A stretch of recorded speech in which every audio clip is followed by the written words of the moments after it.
They're not following you because you're a good leader. They're not following you because you're adding value to them. They're not following you. They have to follow you. Once they understand that, they begin to give you very little energy and effort. Welcome to Philosopher Insights, the podcast that delivers wisdom in minutes a day that you can put into practice daily and strive to master over a lifetime. The podcast committed to sharing ideas that encourage you to bridge the gap between who you are today and the person you aspire to be in the future.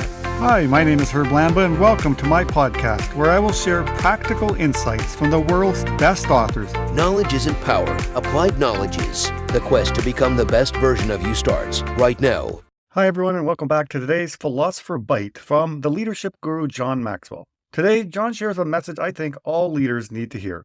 The reality is that the leadership dynamic has changed, and people don't simply value a leader because of their position.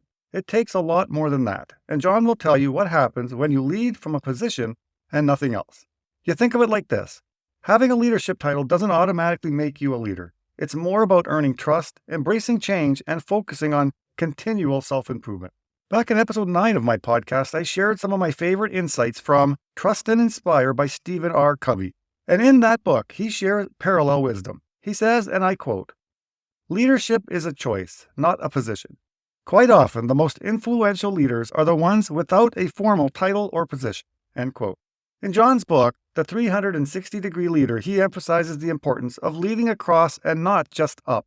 That empowers every one of us, regardless of position, to lead people we work with and make an impact even if our job title doesn't say you're a leader. How about this from Robin Sharma's great book, The Leader Who Had No Title, where he says, quote, "We all need to lead where we are planted and shine where we now find ourselves. Every job is an important job, and the awesome result of revealing leadership within the area of influence you're in now is that the more you do it, the more your area of influence will expand." End quote. In today's talk, John also emphasizes another crucial point, personal growth. How many times have you come across leaders who neglect their own development? They don't read, they avoid courses or training, and they overlook the significance of self-improvement. But here's the deal. If you can't lead yourself down the path of growth, how can you expect to effectively lead others?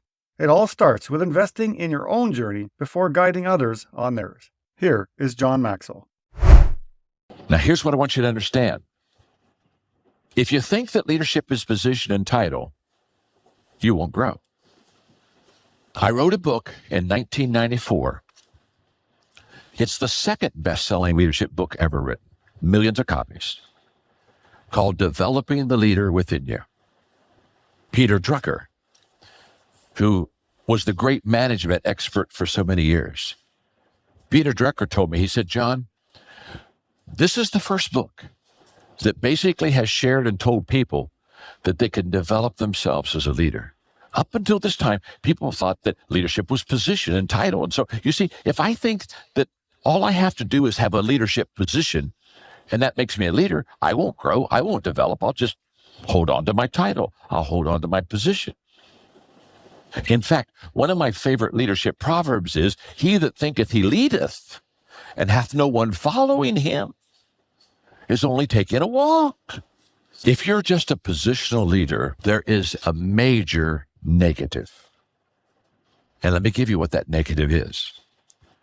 If you are just a positional leader and you're not developing any more than the fact you have the power, you have the title, you have the position, I'm the boss. Okay, if that is where you are, let me tell you the downside of that leadership.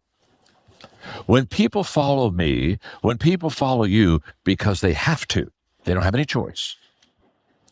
Once they have figured out that they have no choice, that they have to follow you because you're the boss, you're the leader, you got the title. Once they understand that they have no choice, they make a decision. And here's their decision. At the moment they realize they have to follow you, they're not following you because you're a good leader. They're not following you because you're adding value to them. They're not following you. They have to follow you. Once they understand that, they begin to give you very little energy and effort. They begin to ask themselves this question: what's the least that I have to do to keep my job? What's the least I have to do to keep from being fired? And they begin, instead of giving you 100%, they begin to pull back. And can I give them 80%? Oh, wow. I wonder if I could give 70%. Oh, do you think, what, maybe? Can I give 60%? And they'll keep pulling back, and they'll withhold energy. They'll withhold effort from you. That's a fact. They will do as little as possible. So let's have some fun for a moment. Let me describe to you a level 1 leadership company. This is a company that leads out of title, out of position. Nobody has choices. They got to follow. Okay. If you are a level 1 company, let me tell you what I know about your people. If quitting time when work is over is 5 o'clock in the afternoon, if that's quitting time, about 4:30 in the afternoon, everybody's starting to clear their desk.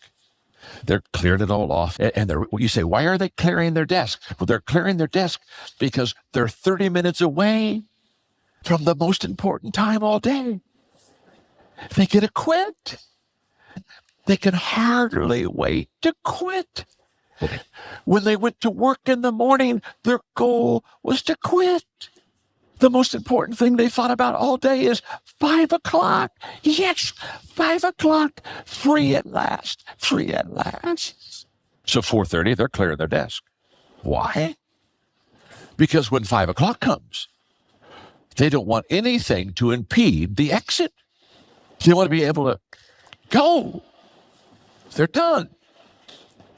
At 4:45, they get up from their desk. And they're walking around the offices. And they're saying goodbye to everybody. Goodbye. Hey, call me tonight. Give me a call. See you. Good to talk to you. Catch you later. At 4:50, they go to the restroom. They want to be sure to do that on company time. At 4:55, they're back at their desk, but they're not back at their desk to work. No. They're putting on track shoes. And at 4:57, they're counting down. They're ready for the race. 10, 9, 8, 7. And at 5 o'clock, they're gone. They're gone. It's a miracle. You walk through the office and at 5:01 and you say, where are they? Where did they go? Now, we're having a little fun. But here's reality. If people only follow you because they have to, they will never give you their best. You've been listening to Philosopher Insights with your host, Herb Lambert. If you enjoyed this episode and you'd like to support the podcast, please share it with others, post about it on social media, or leave a rating and review. Thanks again, and I'll see you next time.